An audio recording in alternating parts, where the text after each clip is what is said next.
खबर आ रही है कि जिन लोगों ने कोविशील्ड या एस्ट्राजेनेका नाम की वैक्सीन लगवाई है उन लोगों को ब्लड क्लॉटिंग या ब्रेन स्ट्रोक या हार्ट अटैक का खतरा बढ़ सकता है। जी हाँ, मैं हूं doctor DK Gupta, chairman Felix hospital Noida.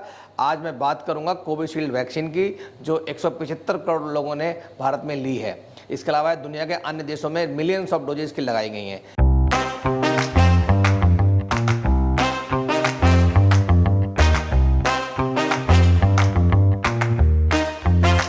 खबरें ऐसी आ रही हैं कि इस वैक्सीन से टीटीएस मतलब थ्रोम्बोटिक थ्रोम्बोसाइटोपेनिक सिंड्रोम या ब्लड क्लॉटिंग या ब्रेन स्ट्रोक या हार्ट अटैक का खतरा बढ़ सकता है या ऐसे साइड इफेक्ट पाए गए हैं। इसके बारे में बात करेंगे। और ये भी कहा जा रहा है कि जो एस्ट्राजेनेका नाम की वैक्सीन की कंपनी है इसने एक्सेप्ट किया है कि कोर्ट में कि ये जो टीटीएस नाम का रेयर सिंड्रोम है इस वैक्सीन से हो सकता है।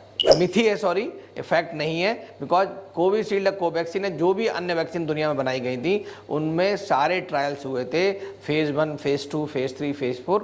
और उसमें सेफ्टी पहला प्राइम ऑब्जेक्टिव था, एफिकेसी सेकेंड ऑब्जेक्टिव था। मतलब पहले सेफ्टी चेक करी गई थी, उसके बाद एफिकेसी चेक करी गई थी। जब वैक्सीन सेफ थी उसके बाद ही हमने वैक्सीन को अलाउ किया गया था। और इसकी जो एफिकेसी थी वो मानते हैं लगभग 70% के आसपास थी 2 डोज लगाने के बाद। तो पहला मिथ बिल्कुल गलत है, मतलब वैक्सीन बिल्कुल सेफ थी, एफिकेशियस भी थी और लगाना बिल्कुल सही था। दूसरा ये बात बोला जा रहा है कि वैक्सीन लगाने के बाद बहुत सारे लोगों को हार्ट अटैक या ब्लड क्लॉटिंग जैसी समस्याएं बढ़ गई हैं। मैं फिर बोलूँगा, वैक्सीन के बहुत सारे साइड इफेक्ट्स होते हैं, कुछ सीरियस साइड इफेक्ट भी हो सकते हैं। बट वैक्सीन का जो कॉमन साइड इफेक्ट्स थे वो ये थे कि जहाँ पे वैक्सीन लगाई जाती है उस एरिया में लोकल स्वेलिंग हो सकती है, वहाँ पे पेन हो सकता है, दर्द जिसको बोलते हैं, या रेडनेस हो सकती है। ये लोकल साइड इफेक्ट्स हो सकते हैं। और कभी कभी कुछ सिस्टमेटिक साइड इफेक्ट्स हो सकते हैं, सिस्टमिक, जिनमें फीवर आना, बॉडी एक होना, सर दर्द होना, हेड एक होना, फ्लू लाइक सिम्टम्स आना, ये हो सकते हैं। बट नॉर्मली ये सिम्टम्स 2-3-4 दिन में डिसअपियर हो जाते हैं और कोई लॉन्ग टर्म साइड इफेक्ट नहीं होता है। कंपनी ने स्वीकार किया है कि टीटीएस नाम का सिंड्रोम हुआ है। ये बहुत रेयर केसेस, उन्होंने लिखा है रेयर केस में है। रेयर मतलब मिलियंस ऑफ डोजेज लग गई हो, उनमें किसी एक को सिंड्रोम हो जाए, वो भी डायरेक्टली लिंक्ड है या नहीं लिंक्ड है ये भी बताना बड़ा मुश्किल है। तो कहीं ना कहीं कि ये सिंड्रोम लिंक्ड है नहीं लिंक्ड है और ये कितना कॉमन है ये बिल्कुल जरूरी नहीं है। ये कॉमन नहीं है, रेयर है, रेयरेस्ट ऑफ रेयर है। मतलब 3-4 साल बाद भी क्या कॉम्प्लिकेशंस हो सकते हैं, ऐसा सच है या गलत है, इसके बारे में बात करते हैं। जी हाँ, तो वैक्सीन के जो इमीडिएट साइड इफेक्ट होते हैं वो नॉर्मली 1-2 दिन के अंदर ही हो जाते हैं। मैंने बताया कि जहाँ पे लोकल पेन होगा, स्वेलिंग होगी, रेडनेस होगा, बुखार होगा, सर दर्द होगा, बॉडी एक होगा, और 2-3 दिन में डिसअपीयर हो जाते हैं। लॉन्ग टर्म साइड इफेक्ट भी 6 महीने, 12 महीने, 1 साल रह सकते हैं, 1.5 साल रह सकते हैं।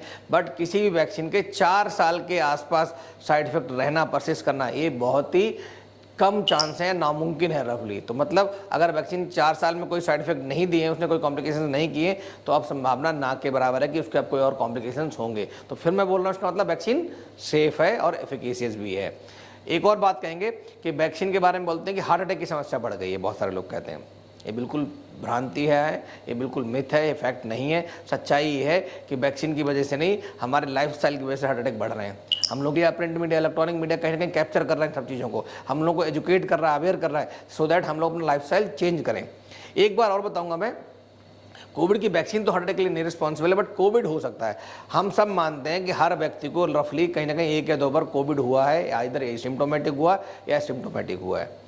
और कोविड जो है खाली फेफड़े की बीमारी नहीं है। फिर बता रहा हूँ कि ऐसा नहीं कोविड ने खांसी जुकाम किया हो, गला खराब किया हो, या बुखार आया हो, या निमोनिया हुआ, बट बहुत सारे लोगों को कोविड ने और जगह भी बॉडी में इन्फेक्ट किया है। जब भी कोई वायरस ब्लड में जाता है तो बायरेमिया बोलते हैं, तो बायरेमिया होकर बॉडी के हर अंग को इन्फेक्ट करता है और अफेक्ट भी करता है। मतलब अगर ब्रेन में गया तो इनकेफेलोपैथी कर सकता है, लिवर में गया तो लिवर में हेपेटाइटिस कर सकता है, किडनी में गया तो किडनी में डैमेज कर सकता है, हार्ट में गया तो हार्ट में मायोकार्डाइटिस कर सकता है। मायोकार्डाइटिस मतलब दीवारें हैं हार्ट की, जो बॉल्स हैं वो मोटी हो जाती हैं, उनके अंदर फ्लूइड आ जाता है, वो कमज़ोर हो जाती हैं, जिसकी वजह से हार्ट की पंपिंग कैपेसिटी कम हो जाती है। और कभी कभी पंपिंग कैपेसिटी कम होने की वजह से जब भी व्यक्ति भागता दौड़ता है या जिम करता है, स्ट्रेस करता है, स्ट्रेनुअस एक्सरसाइज करता है, तो उस समय हार्ट फेलियर की संभावना बढ़ जाती है। इसके अलावा हार्ट में जब इन्फेक्शन किया था कोविड ने, तो उस समय हार्ट में जो जहाँ से ऐसे नॉड जहाँ से हार्ट रेट निकलता है, हार्ट की एक्टिविटी जनरेट होती है, उसमें भी इम्पैक्ट इफेक्ट कर सकता था। उसकी वजह से बहुत सारे लोगों को रिदमिया होने की संभावना बढ़ गई थी।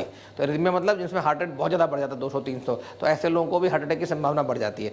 बहुत सारे लोग मेंटल स्ट्रेस में आ गए कोविड की वजह से, या बहुत सारे लोगों ने स्टेरॉइड लिए, बहुत सारे लोगों की डायबिटीज अनकंट्रोल हो गई, जिसकी वजह से बहुत सारे लोगों को बीपी अनकंट्रोल हो रहा है। तो बीपी भी, high BP, blood pressure, one of the cause है हार्ट अटैक का भी और साथ में स्ट्रोक का भी और किडनी डैमेज का भी। तो मैं फिर बोलूँगा मल्टीपल फैक्टर्स हैं जो आपकी लाइफ को रेगुलेट कर रहे होते हैं। आपको सच्चाई पता होनी चाहिए, आपको ये पता होना चाहिए कि आप किसको कंट्रोल कर सकते हो। पास की चीज़ों पे लाठी पीटने से कोई फ़ायदा नहीं है। अपना खुद हम वॉक नहीं कर सकते, एक्सरसाइज नहीं कर सकते, इसका पल्ला हम झाड़ दें उस पर कोविड वैक्सीन पे, ये बिल्कुल गलत है। जाग जाओ, अभी टाइम है, एक्सरसाइज करो, योगा करो, मेडिटेशन करो, ग्रीन लीफी वेजिटेबल्स खाओ, सीजनल फ्रूट्स खाओ, हार्ट का हेल्थ चेकअप कराओ, बॉडी का हेल्थ चेकअप कराओ, देखो आपका बॉडी का बेसलाइन हेल्थ कैसी है। अगर हेल्थ में कुछ गड़बड़ है तो प्रिवेंटिव मेजर्स लो, लाइफस्टाइल चेंज करो। अगर कोई दिक्कतें आ रही हैं तो अगर दवाइयाँ लेनी पड़ रही हैं दवाइयाँ लो, बट कहीं ना कहीं ऐसा मत करो कि कोविड के वैक्सीन पे या किसी और दवाई पे या किसी और इलाज पे हम ठीकरा फोड़ दें और पता लगे कि हार्ट अटैक किसी और वजह से हो रहा था या ब्रेन स्ट्रोक किसी और वजह से हो रहा, उसकी तरफ हमने ध्यान ही नहीं दिया और हम परेशानी में आ गए। तो मैं इसलिए सबसे विनम्र निवेदन करूंगा कि वैक्सीन के बारे में भ्रांति ना फैलाएं, अपने हेल्थ पे काम करें, प्रिवेंटिव हेल्थ पे काम करें, प्रिडिक्टिव हेल्थ पे काम करें और लाइफस्टाइल चेंज करें। Thank you so much.